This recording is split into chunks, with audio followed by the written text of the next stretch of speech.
Hello, welcome to our channel സിനുസ് വേൾഡിൻ്റെ ഒരു പുതിയൊരു വീഡിയോസിലേക്ക് എല്ലാവർക്കും സ്വാഗതം. അപ്പം ഇന്ന് നമ്മൾ വന്നിരിക്കുന്നത് ഒരു ആയുർവേദ കൂട്ടുമായിട്ടാണ്. അപ്പോൾ ഇത് നിങ്ങൾക്ക് കണ്ടാൽ മനസ്സിലായിട്ടുണ്ടാവുമെന്ന് എനിക്കറിയത്തില്ല. ഇതാണ് നമ്മുടെ ഐറ്റം. ഇത് ചുമക്കും ചങ്കുവേദനക്കൊക്കെ ഉപയോഗിക്കുന്നൊരു പൗഡറാണിത്. കടകളിൽ നിന്നൊക്കെ വാങ്ങാനായിട്ട് കിട്ടുന്നൊരു പൗഡറാണ്. അപ്പോൾ നമുക്ക് വീട്ടിൽ എങ്ങനെ ഉണ്ടാക്കിയെടുക്കാൻ നോക്കാം. എൻ്റെ വല്യമാരുടെ സ്പെഷ്യലാണിത്. അപ്പോൾ ഇത് നിങ്ങളെല്ലാവരും ഒന്ന് ഉണ്ടാക്കിയെടുക്കണം.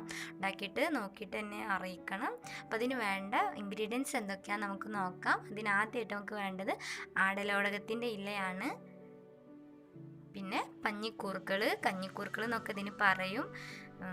ചില നാടുകളിലൊക്കെ ഇതിന് പല പേരിലായിട്ടാണ് അറിയപ്പെടുന്നത്. വായ്പുണ്ണിനൊക്കെ ഇത് ഒരു ഉപകാരപ്പെടുന്നൊരു ഇലയാണിത്. പിന്നെ വേണ്ടത് നമുക്ക് ചുക്കാണ്. പിന്നെ കുരുമുളക്, അത് നമുക്ക് എരിക്കനുസരിച്ചിട്ട് എത്രയാണെന്ന് വെച്ചാൽ അതിനനുസരിച്ചിട്ട് നമുക്ക് ആഡ് ചെയ്യാവുന്നതാണ്. പിന്നെ വേണ്ടത് തുളസിയുടെ ഇല.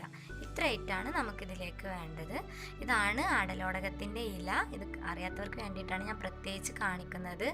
ഈ ഇലയുടെ ഗുണങ്ങൾ പറയുകയാണെങ്കിൽ കൂടുതലായിട്ടുണ്ട്. ഇതിൻ്റെ തണ്ടും വേരും ഇലയും ഒക്കെ നമുക്ക് ഔഷധമായിട്ട് ഉപയോഗിക്കാവുന്നതാണ്.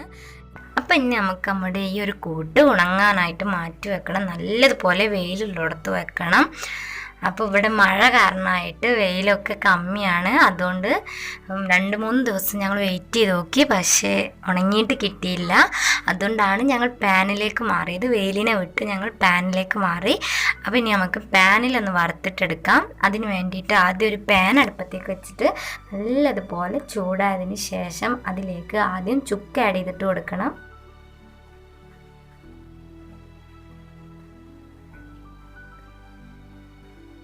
ഓക്കെ, ഇപ്പം നമ്മുടെ ഈ ഒരു ചുക്ക് നല്ലതുപോലെ വറവായി വന്നിട്ടുണ്ട്. ഇനി നമുക്ക് നമ്മുടെ ബാക്കിയുള്ള ആ ഇലയുടെ കൂട്ട് ഇതിലേക്ക് ആഡ് ചെയ്തിട്ട് കൊടുക്കണം. എല്ലാ ഇലകളും ഒരുമിച്ചിട്ടാണ് നമ്മൾ വറുത്തെടുക്കുന്നത്. അപ്പോൾ നല്ലതുപോലെ ഒന്ന് ഇളക്കിയിട്ടെടുക്കണം. ഇല പെട്ടെന്ന് കരിഞ്ഞ് പോകാൻ സാധ്യത ഉണ്ട്, കാരണം ഏകദേശമൊക്കെ അതൊരു ഉണങ്ങിയ പരുവമായിട്ടുണ്ട്. അപ്പം നമ്മുടെ ഈ ഒരു കൂട്ട് നല്ലതുപോലെ വറവായി വന്നിട്ടുണ്ട്. ഇനി നമുക്കിതൊരു മിക്സിയിലേക്ക് മാറ്റണം. എന്നിട്ട് നല്ലതുപോലെ അടിച്ചിട്ടെടുക്കണം. അതിന് മുമ്പായിട്ട് നമുക്കിതിലേക്ക് കൽക്കണ്ട ആഡ് ചെയ്തിട്ട് കൊടുക്കണം.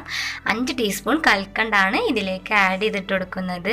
ഇനി കുട്ടികൾക്കൊക്കെയാണ് നമ്മളിത് ഉണ്ടാക്കുന്നുണ്ടെങ്കിൽ നമ്മൾ ഇതിലേക്ക് ഒരു 6-7 ടീസ്പൂൺ കൽക്കണ്ട ആഡ് ചെയ്തിട്ട് കൊടുക്കാം.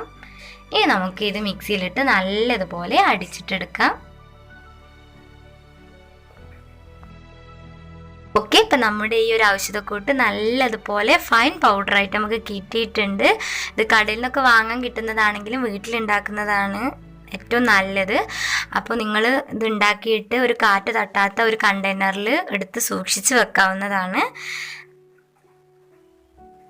അപ്പോൾ ഇത് നിങ്ങളെല്ലാവരും ഒന്ന് ഉണ്ടാക്കിയിട്ട് നോക്കണം. എന്നിട്ട് വിവരം എന്നെ അറിയിക്കണം. നിങ്ങൾക്കിത് ഉപകാരപ്പെട്ടു എന്ന് തോന്നുകയാണെങ്കിൽ നിങ്ങളുടെ ഫ്രണ്ട്സിനും റിലേറ്റീവ്സിനും ഒക്കെ ഒന്ന് ഷെയർ ചെയ്യണം. പുതുതായിട്ട് വീഡിയോസ് കാണുന്നവരുണ്ടെങ്കിൽ പ്ലീസ് സബ്സ്ക്രൈബ്, എടുത്ത് കാണുന്ന കുഞ്ഞ് ബെൽ ബട്ടൺ കൂടി ഒന്ന് ക്ലിക്ക് ചെയ്തേക്കണേ.